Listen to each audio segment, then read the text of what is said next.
Genesis chapter 38. At that time, Judah left his brothers and went down to stay with a man of Adullam named Hira. There, Judah met the daughter of a Canaanite man named Sua. He married her and made love to her. She became pregnant and gave birth to a son who was named She conceived again and gave birth to a son and named him Onan. She gave birth to still another son and named him Shelah. It was at Kizab that she gave birth to him. Judah got a wife for his firstborn, and her name was Tamar. But Judah's firstborn, was wicked in the Lord's sight, so the Lord put him to death. Then Judah said to Onan, "Sleep with your brother's wife, and fulfill your duty to her as a brother-in-law to raise up offspring for your brother." But Onan knew that the child would be not his own. So whenever he slept with his brother's wife, he spilled his semen on the ground to keep him from providing offspring for his brother. What he did was wicked in the Lord's sight, so the Lord put him to death also. Judah then said to his daughter-in-law Thoma, "Live as a widow in your father's household until my son Shelah grows up," for he thought he may die too, just like his brothers. So Thoma went to live in her father's household. After a long time, Judah's wife, the daughter of Shua, died. When Judah had recovered from his grief, he went up to Thimnah to the man who was shearing his sheep, and his friend Hira, the Abdullamite, went with him. When Thoma was told, "Your father-in-law is on his way to Timnah to shear her sheep," she took off her widow's clothes, covered herself with a veil to disguise herself, and then sat down at the entrance to Enem, which is at the end of the road of Timnah. For she saw that, though Shelah had now grown up, she had not been given to him as his wife. When Judah saw her, he thought she was a prostitute, for she had covered her face, not realizing that she was his daughter-in-law. He went over to her by the roadside and said, "Come now, let me sleep with you." "And what will you give me to sleep with you?" she asked. "I will send you a young goat from my flock," he said. "Will you give me something as a pledge until you send it?" she asked. He said, "What pledge shall I give you?" "Your seal and its cord, and the staff in your hand," she answered. So he gave them to her and slept with her, and she became pregnant by him. After she left, she took off her veil and put on her widow's clothes again. Meanwhile, Judah sent a young goat by his friend in order to give his pledge back to the women, but he did not find her. He asked the men who lived there, "Where is the shrine prostitute who was bedside at the road in Enam?" "There hasn't been any shrine prostitute here," they asked, and they said. So he went back to Judah and said, "I didn't find her. Besides, the men who lived there said, 'There hasn't been any shrine prostitute here.'" Then Judah said, "Let her keep what she has, or we will become a laughing stock. After all, I did send her this young goat, but you didn't find her." About 3 months later, Judah was told, "Your daughter-in-law Tamar is guilty of prostitution, and as a result of which, she's pregnant." Judah said, "Bring her out now and have her burned to death." As she was being brought out, she sent a message to her father-in-law. "I'm pregnant by the man who owns these," she said, and she added, "See if you recognize whose seal and cord and staffs these are." Judah recognized them and said, "She is no more righteous than I, since I wouldn't give her to my son Shelah," and he did not sleep with her again. When the time came for her to give birth, there were twin boys in her womb. As she was giving birth, one of them put out his hand. So the midwife took a scarlet thread and tied it on his wrist and said, "This one came out first." But when he drew back his hand, his brother came, and she said, "So this is how you have broken out." And he was named Pires. Then his brother, who had the scarlet thread on his breast, came out, and he was named Zerah. Genesis chapter 39. Now Joseph had been taken down to Egypt. Potiphar, an Egyptian man, who was one of his Pharaoh's officials, the captain of the guard, bought him from the Ishmaelites who had taken him there. The Lord was with Joseph, so that he proposed, and he lived in the house of his Egyptian master. When his master saw that the Lord was with him, and that the Lord gave him success in everything he did, Joseph found favor in his eyes and became his attendant. Potiphar put him in charge of his household, and he entrusted to his care everything he owned. From that time, he put him in charge of his household and all of that he owned. The Lord blessed the household of the Egyptian because of Joseph. The blessing of the Lord was on everything Potiphar had, both in the house and in the field. So Potiphar left everything he had in Joseph's care. With Joseph in charge, he did not concern himself with anything except the food he ate. Now Joseph was very well built and handsome. And after a while his master's wife took notice of Joseph and said, "Come to bed with me." But he refused. "With me in charge," he told her, "my master does not concern himself with anything in the house. Everything he owns he has entrusted it to my care. No one is greater in this house than I am. My master has withheld nothing from me except you, because you are his wife. How then could I do such a wicked thing and sin against God?" And though she spoke to Joseph day after day, he refused to go with her on bed or even be with her. One day he went into the house to attend to his duties, and none of the household servants was inside.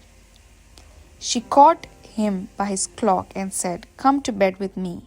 But he left his cloak in her hand and ran out of the house. When she saw that he had left his cloak in her hand and he ran out of the house, she called her household servants.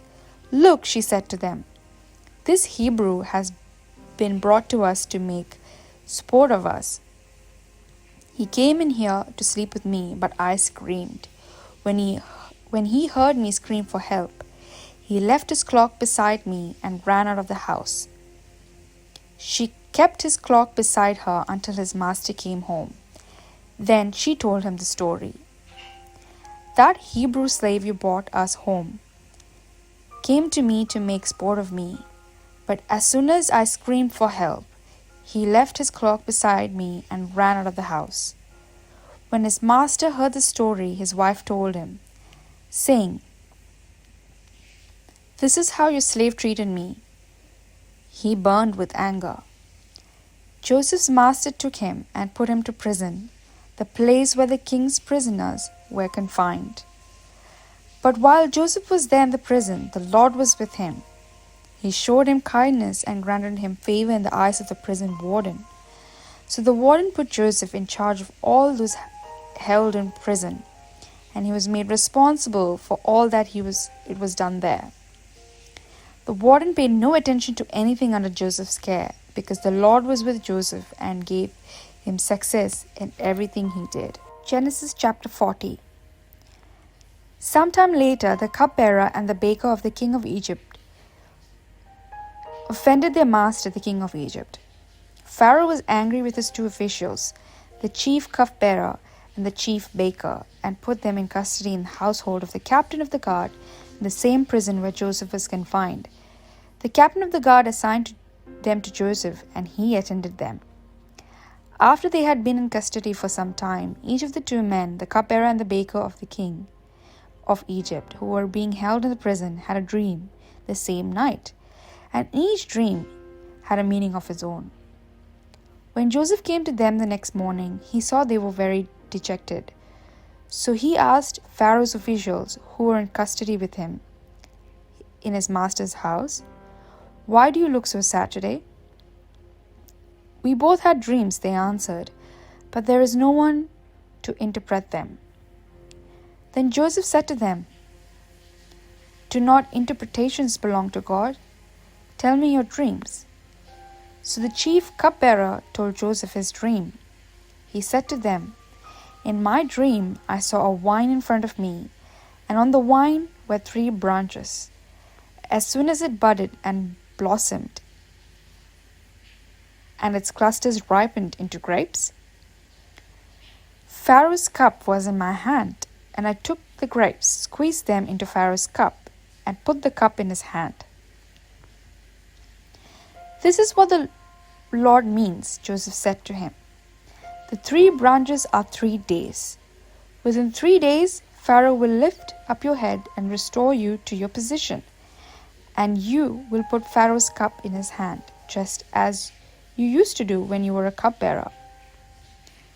But when all goes well with you, remember me and show me your kindness.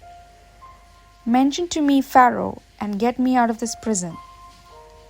I was forcibly carried off from the land of the Hebrews, and even here I have done nothing to deserve being put in this dungeon." When the chief baker saw that Joseph had given favorable interpretation, he said to Joseph, "I too had a dream.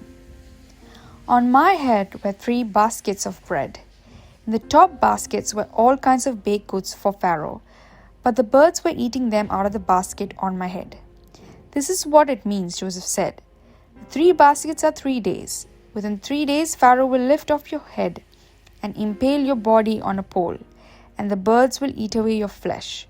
Now the 3rd day it was Pharaoh's birthday, and he gave a feast for all his officials. He lifted up the heads of the chief cupbearer and the chief baker in the presence of his officials. He restored the chief cupbearer to his position so that he once again put the cup into Pharaoh's hand, but he impaled the chief baker just as Joseph had said to him in the interpretation. The chief cupbearer, however, did not remember Joseph. He forgot him. Genesis chapter 41. Pharaoh's dreams. When 2 full years had passed, Pharaoh had a dream. He was standing by the Nile when out of the river there came up 7 cows, sleek and fat, and they grazed among the reeds. After them, 7 other cows, ugly and gaunt, came up out of the Nile and stood beside those river bank. And the cows that were ugly and gaunt ate up the 7 sleek, fat cows. Then Pharaoh woke up. He fell asleep again and had a second dream. 7 heads of grain, healthy and good, were growing on a single stalk. After them, 7 other heads of grain sprouted thin and scorched by the east wind. The thin heads of the grain swallowed up the 7 healthy full heads. Then Pharaoh woke up. It had been a dream. In the morning, his mind was troubled, so he sent out for a while the magicians and wise men of Egypt. Pharaoh told them his dreams, but no one could interpret them for him. Then the chief cupbearer said to Pharaoh, "Today I am reminded of my shortcomings. Pharaoh was once angry with his servants, and he imprisoned me and the chief baker in the house of the captain of the guard. Each of us had a dream the same night, and each dream had a meaning of its own. Now a young Hebrew was there with us, a servant of the captain of the guard. We told him our dreams, and he interpreted them for us, giving each man the interpretation of his dream. And the things turned out exactly as he interpreted them to us. I was restored to my position, and the other man was impaled. So Pharaoh sent out for Joseph quickly, and he was brought from the dungeon. When he had shaved and changed his clothes, he came before Pharaoh. Pharaoh said to Joseph, I had a dream, and no one can interpret it. But I've heard it said of you that when you hear a dream, you can interpret it. I cannot do it, Joseph replied to Pharaoh, but God will give Pharaoh the answer he desires. Then Pharaoh said to Joseph, In my dream I was standing on the bank of the Nile, when out of the river there came 7 cows, fat and sleek, and they grazed among the reeds. After them 7 other cows came up. They were ugly and lean. I had never seen such an ugly cow in all land of Egypt.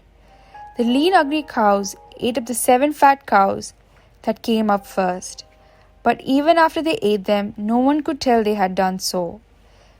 They looked just as ugly as before, and then I woke up. In my dream, I saw 7 heads of grain, full and good, growing on a single stalk. After them, 7 other heads sprouted, withered and thin, scorched by the east wind. The thin heads of the grain swallowed the 7 good heads. I told this to the magicians, but none of them could explain this to me. Then Joseph said to Pharaoh, The dreams of Pharaoh are one and are the same. God has revealed to Pharaoh what he is about to do. The 7 good cows are 7 good years, and the 7 good heads of grain are 7 years. It is one and the same dream. The 7 lean, ugly cows that came after are 7 years, and so are the 7 worthless heads of grain, scorched by the east wind. They are 7 years of famine. It is just as I said to Pharaoh. God has shown Pharaoh what he is about to do. 7 years of great abundance are coming throughout the land of Egypt, but 7 years of famine will follow them. Then all the abundance in Egypt will be forgotten, and the famine will ravage the land. The abundance in the land will not be remembered, because the famine that follows it will be so severe. The reason the dream was given to Pharaoh in 2 forms is that the matter has firmly decided by God, and God will do it soon. And now let Pharaoh look for a discerning and wise man to put him in charge of the land of Egypt. Let Pharaoh appoint commissioners over the land to take 1/5 of the harvest of Egypt during the 7 years of abundance. They should collect all the food of these good years that are coming up and store up the grain under the authority of Pharaoh to keep it in the cities for food. This food should be held in reserve for the country to be used during the 7 years of famine that will come upon Egypt, so the country will not be ruined by the famine. The plan seemed good to Pharaoh and to all his officials. So Pharaoh asked them, Can we find someone like this man, one in whom is the Spirit of God? Then Pharaoh said to Joseph, Since God has made all this known to you, there is no one so discerning and wise as you.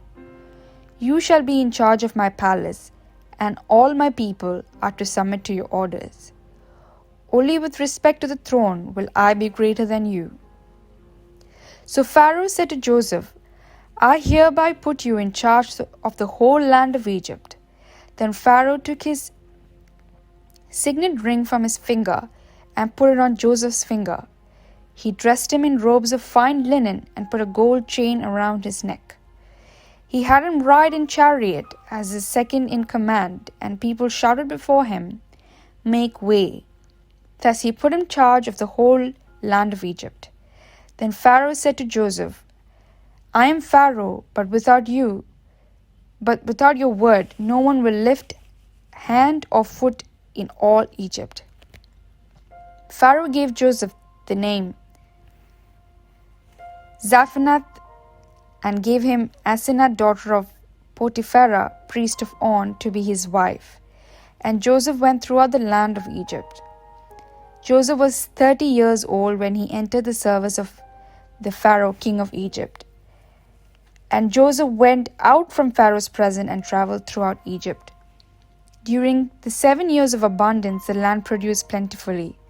Joseph collected all the food pronounced in those 7 years of abundance in Egypt and stored it in the cities. In each city he put the food grown in the fields surrounding it. Joseph stored up huge quantities of grain, like the sand of the sea. It was so much so that he stopped keeping records because it was beyond measure. Before the years of famine came, 2 sons were born to Joseph by Asenath, daughter of Potiphera, priest of On. Joseph named his firstborn Manasseh and said, "It is because of God has made me forgot all my troubles and all my father's household." The second son he named him Ephraim and said, "It is because God has made me fruitful in the land of my suffering." The 7 years of abundance in Egypt came to an end, and the 7 years of famine began. Just as Joseph said, there was famine in all the other lands, but in the whole land of Egypt there was food.